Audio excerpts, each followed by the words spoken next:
An- Ante todo, muy buenos días. Mi nombre es Rider Wilder Barzola Rojas. Bueno, soy licenciado en enfermería. Trabajo en el Hospital de Emergencias José Casimiro Ulloa. Tengo la especialidad en emergencias y desastres.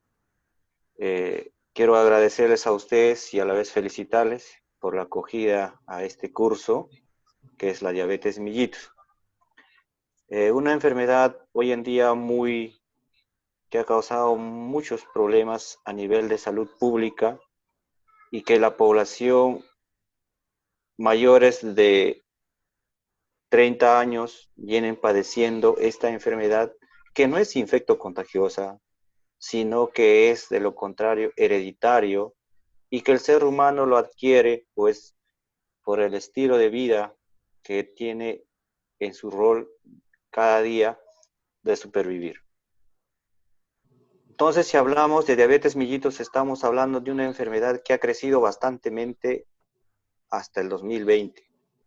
Hablamos de los 120 pacientes que ingresan, 80 vienen a ser con el diagnóstico de diabetes, a lo que si nos percatamos al año 1980, de los 120 que ingresan, 6 o 7 eran del diagnóstico de diabetes mellitus. Entonces uno saca su conclusión y dice que esta enfermedad ha crecido enormemente. ¿Y cuál será la causa? Factores de vida, la genética y también, ¿no? La contaminación ambiental que enormemente perjudique a la salud. Entonces, vamos a hablar de lo que es la diabetes mellitus. Para ello, nosotros tenemos que ver cuál es el órgano encargado de controlar y batallar contra esta enfermedad que viene a ser la diabetes mellitus.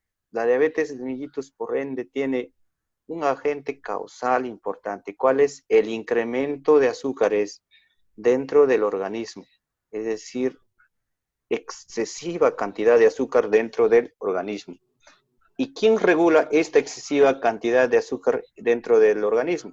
La insulina, ¿no? La insulina. Por eso es cuando ustedes cuidan a sus pacientes, siempre tienen ahí insulina, pues la NPH o la insulina rápida. Entonces, eso actúa a nivel del organismo y lo disminuye. Pero también nosotros tenemos internamente una insulina. ¿Quién segrega o quién produce? El páncreas. El páncreas. Entonces, debemos cuidar nuestro páncreas con una cantidad de consumo adecuado de líquidos. Entonces, el páncreas es el único órgano que produce y segrega insulina. Esta insulina va a controlar el nivel de glucosa o de azúcares dentro del cuerpo humano, dentro de la sangre. ¿Ya? Sin otro órgano, no hay de control. No hay otro órgano que controle el nivel de glucosa dentro del organismo. Entonces nosotros vamos a decir en términos generales, ¿qué es diabetes? Entonces la diabetes es una enfermedad crónica, sí, crónica, que se origina porque el páncreas ya no trabaja bien, no produce insulina. Entonces, de hecho, el nivel de glucosa va a crecer enormemente dentro del organismo. Y este nivel abundante de glucosa dentro del organismo va a causar muchos daños a otros órganos. Entonces,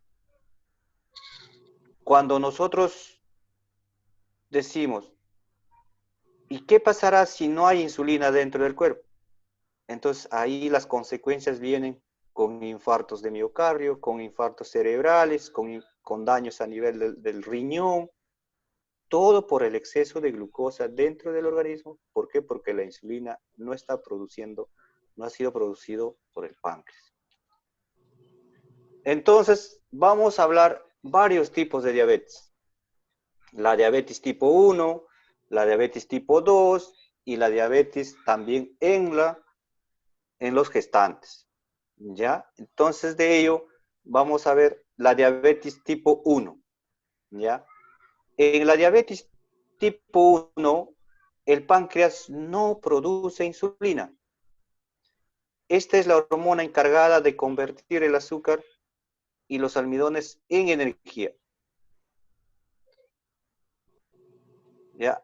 Entonces, la ausencia de insulina obliga al paciente a inyectarse, es decir, tenemos que conseguir insulina externa, insulina hecha por las industrias farmacéuticas. Este tipo de diabetes suele darse mayormente en jóvenes, en personas jóvenes, ¿ya? Y el páncreas tipo 2, ya en el páncreas sí produce insulina, pero no funciona como debería de ser.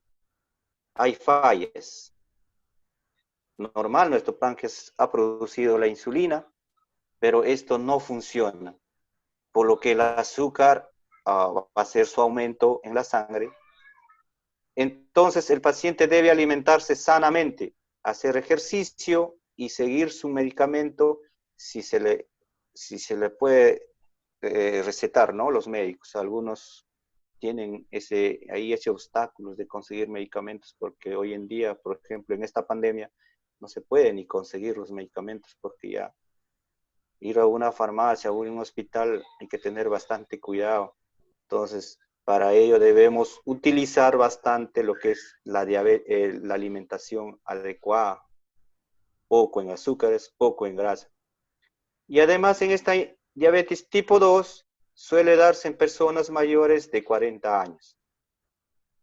Esto quiero que entiendan bien claro, porque hoy en día cuando dicen, no, tengo diabetes, todos dicen, no, tengo diabetes, el azúcar me ha subido en mi cuerpo, pero vamos a ver de ahí cuál de ellos tienes, la diabetes tipo 1 o la diabetes tipo 2.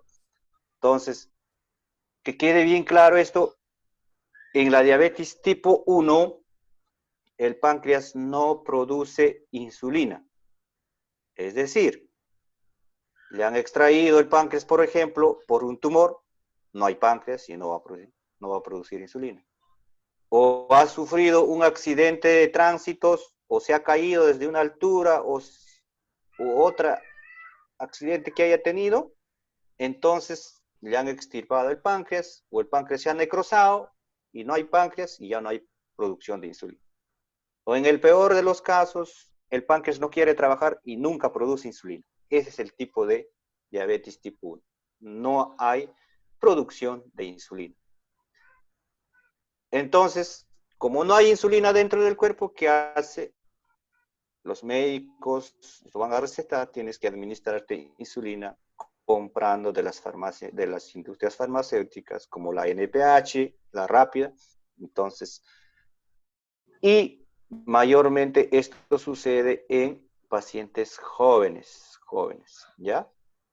En cambio, en la diabetes tipo 2, el páncreas produce insulina, pero no funciona como debería de ser. Hay fallas en el sistema.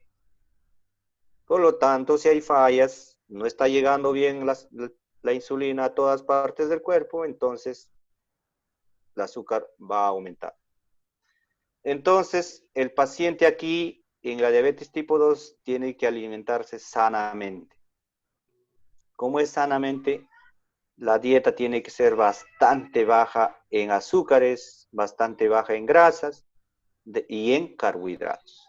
Porque nosotros sabemos, si consumimos carbohidratos, al hacer su metabolismo dentro del organismo, el producto final de estos carbohidratos, de estas grasas, es azúcar. Entonces no queremos nosotros llegar a eso, nosotros tenemos que bajar esa alimentación dando más verduras para así que el organismo produzca poca azúcar. Entonces, esta diabetes tipo 2 suele darse en mayores de 40 años. Creo eso que entiendan bien. Tipo 1 en menores de 40 años, tipo 2 en mayores de 40 años. Y tipo 1, el cuerpo no produce insulina. Tipo 2, el cuerpo sí produce insulina, pero no lo está utilizando bien. Los síntomas son muchos síntomas. Los más típicos y de mayor percepción en los pacientes son los siguientes, y 3 importantes. ¿Qué dice? Orina bastante, cada rato. Eso viene a ser poliuria. Poliuria, no se olviden. Orina. Muchos dicen, ¿no? Los médicos mayormente te dicen, ¿cuáles son las 3 P's de la diabetes? Las 3 P's. Poliuria, polidipsia y polifagia. Ustedes dirán, ¿qué quiere decir polifagia? Polifagia es que el paciente quiere comer cada rato en abundante. Come y come y come. Poliuria, cada rato quiere miccionar, cada rato quiere ir al baño. Y polidipsia, agua. Quiere tomar agua. Entonces, esas son las 3 P's de la sintomatología, las 3 P's. Entonces, orina frecuente, poliuria. Frecuente y abundante, cada rato se va al baño. Sed excesiva, polidipsia. Hambre constante, polifagia. También vamos a ver simultáneo a eso, pérdida de peso. Ustedes lo ven al paciente, un momento llega a su máximo esplendor, obesos, luego sorpresivamente van cayendo de peso, se les ve delgado. Entonces, pérdida de peso excesivo. Falta de energía, se levantan en la mañana sin ganas, no quieren salir de la cama, están sentaditos en el sillón, no quieren hablar, no quieren caminar, entonces falta energía. Cambios de ánimo, a veces con tendencia a llanto, otros irritables y otros ya ni quieren hablar. Y entonces también se le observa la visión borrosa, dice, no, mi ojo no ve bien. No, esto no te estoy viendo bien, ¿quién eres? Entonces, eso no quiere decir que el paciente está haciendo trampa, sino hay de repente, mayormente en los ancianos, hay que tomarle su glucosa y ver, puede estar con un azúcar alta o un azúcar baja. No todos los síntomas pueden presentarse algunas veces.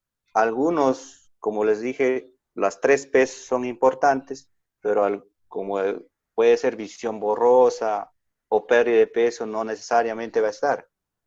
Entonces, de ello, el más importante que nos dice que un paciente tiene diabetes, ¿no? El control de glucosa diario, ¿no?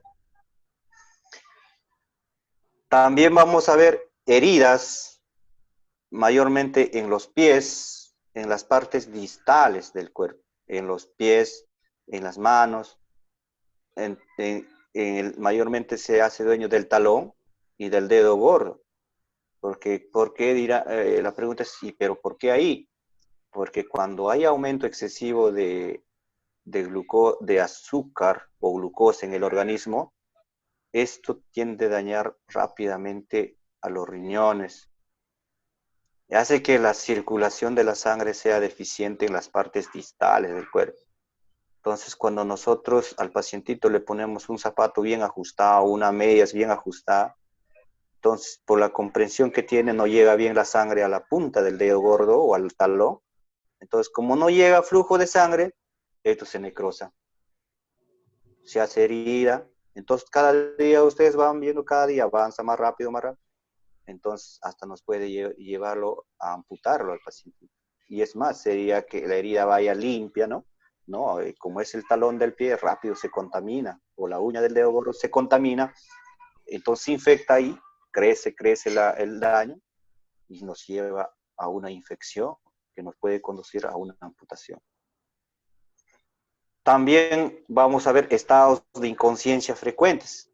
Entonces, esto quiere decir que el paciente, si tiene glucosas por encima de 120 o 130, ya el paciente diabético lo puede tolerar hasta 140, 150, pero si ya sube los límites 200, 250, el paciente ya tiene fallas en la conciencia. Habla incoherencias, quiere levantarse, quiere caminar, quiere salir a la calle, se para.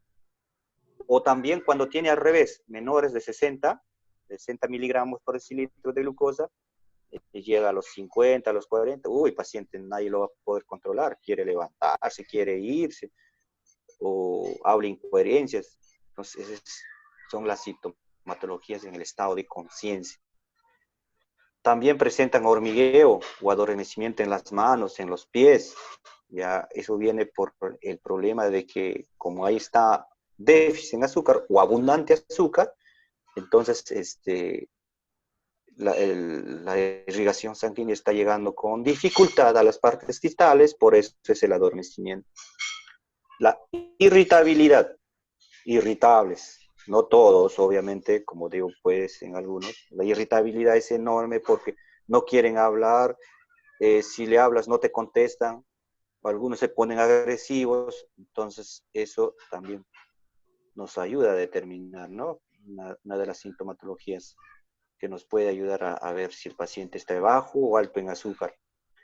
Infecciones frecuentes en las encías, en la piel y en la vagina. Todo paciente tenemos que cuidarlo. A los pacientes diabéticos tenemos que cuidarlo. Es decir, como ponerle dentro de una cajita y cerrarlo, que nadie lo toque, que nadie lo ve para que esté limpio. Así tenemos que tratarlo a un paciente, más o menos la idea, ¿no? ¿Por qué? Porque si el paciente diabético hace una infección urinaria, el azúcar se dispara. Puede subir enormemente, como puede bajar enormemente. Entonces, también vamos a ver cuando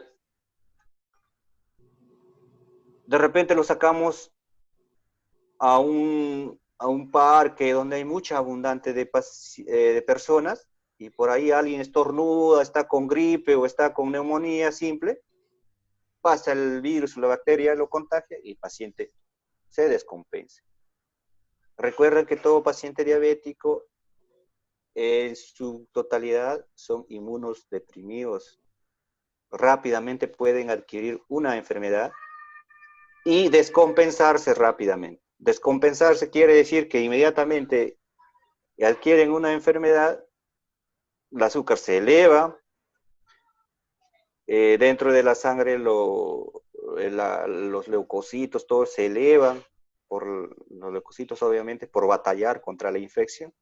Entonces, de hecho, tenemos que llevarle al paciente al hospital para iniciarle antibióticos y darle un tratamiento adecuado cuanto antes para que salga de ahí, ¿ya? Y también hay que cuidar bastante sus encías, su boca, la higiene bucal. Depende de la higiene bucal, el resultado es que el estómago y el intestino delgado funcionen bien. Porque si no le hacemos la higiene bucal, se concentra una cantidad de bacterias dentro de la lengua y de la boca, que esto va a ingresar con la comida al interior del estómago, se da una diarrea, diarreas abundantes, entonces el paciente con diarrea se descompensa, pérdida de líquidos y electrolitos. Entonces, paciente deshidratado, más su glucosa por encima de los niveles adecuados. Entonces, paciente totalmente descompensado por simple hecho que no hemos hecho la higiene bucal. Entonces, ahora vamos a ver